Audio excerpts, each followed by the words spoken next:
Hello everybody, my name is Timmy here, and welcome back to another episode of Double Tap, a series in Battlefield 4 where I show you guys a certain way to play the game, or just a good way to get better at the game, so we could have just, in total, just a bunch of better players for Battlefield 4. Now today in this episode, I'm going to be going over Commander Mode. Now Commander Mode is not a new feature in the Battlefield series, it was back in Battlefield 2. But now that it's back here in Battlefield 4, it really added what, in my opinion, Battlefield 3 was missing. Battlefield 3 was fun, but the addition of a Commander Mode in Battlefield 4 makes it a lot more fun. Now, Commander Mode is it's a different way to play the game. Instead of being boots on the ground or in a tank or in a helicopter or whatever, you're controlling the squads, you're controlling the points and where to go, you're calling in UAVs to assist your ground troops and show like where the enemies are, you're calling in cruise missiles to blow up objectives, stuff like that. It's really useful, and it definitely adds just a new way to play the game, and it's so different for what like normal like gameplay would be like that it's actually really fun. Now, commanders, like, they can't just automatically call in cruise missiles and gunships at the beginning. They have to build up those points. For example, if you want a gunship, you have to capture, say, B flag or whatever. You have to capture a flag, and then you could get that control point, which is called, and then you could get in your, certain gunship, whatever. Now, with just like lower tier things like say UAVs and stuff, that regenerates by itself, and EMP UAVs, which basically like EMP the enemy's radar for the other commander, that basically just like regenerates on its own, and that's really not too bad. There's also infantry scans and vehicle scans, which take a while to regen, but they will scan the entire battlefield for you, not just a certain area like the UAV does, but actually scans the whole battlefield for vehicles and infantry, which is very useful. Now, with the Commander Mode, you could actually drop in certain things for your squad, because it's not just spotting enemies with the UAV. You can drop in supply drops, you could drop in vehicles, which most of the vehicles are just like quad bikes and stuff like that. You can just promote the squad, you can reinforce them, you could blitz them, which basically I believe it's like a faster respawn kind of thing.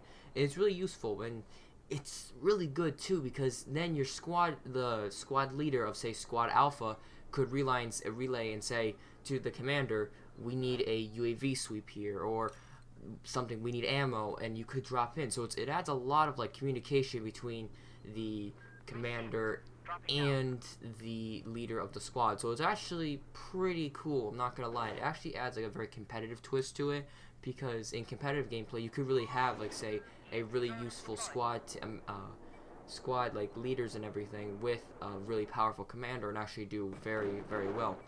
Now with like the main things, like I said, you have bigger things like gunships, which basically like the AC-130 from Battlefield 3, like Endgame and stuff. You have these you have like certain things you have to capture certain points for. So like I said, gunships, you could get cruise missiles, which are actually very, very powerful. I was playing Obliteration as a commander the other day, and I was just destroying people with cruise missiles. I'm talking like multi-kills the entire time, and that was a lot of fun.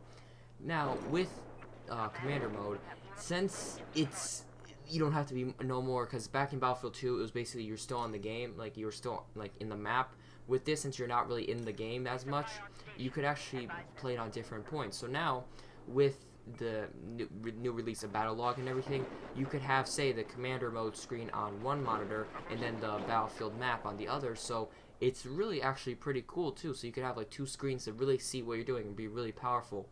Also, you could have on the Battlelog app to actually play remotely on like your iPad or whatever, which I mean obviously it's not out yet. It's going to be released I believe in November, and it's actually pretty cool. I mean, playing, like they said, it was always like that one thing with Commander Mode for advertising the game, which was you could play it while you're away from your computer or whatever. You could be at work and you could be a commander. So I just think that was kind of funny, and it's actually pretty true too.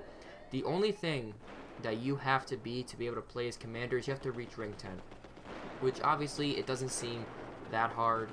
It takes a while, not really. I mean, in the beginning levels just go by, but we don't want very like early players playing as commander who don't really know maybe how the game works as well, or they don't know like how really to do much and how really the commander can affect the team very like much. Because really, if you don't have a good commander, you could really like lose the game. So that's why commanders are a big deal in Battlefield 4. And yeah, guys, that's about it. That's my episode on commanders for this episode of Double Tap. I will see you guys next week for another episode of Double Tap. But until then, I will see you all next time.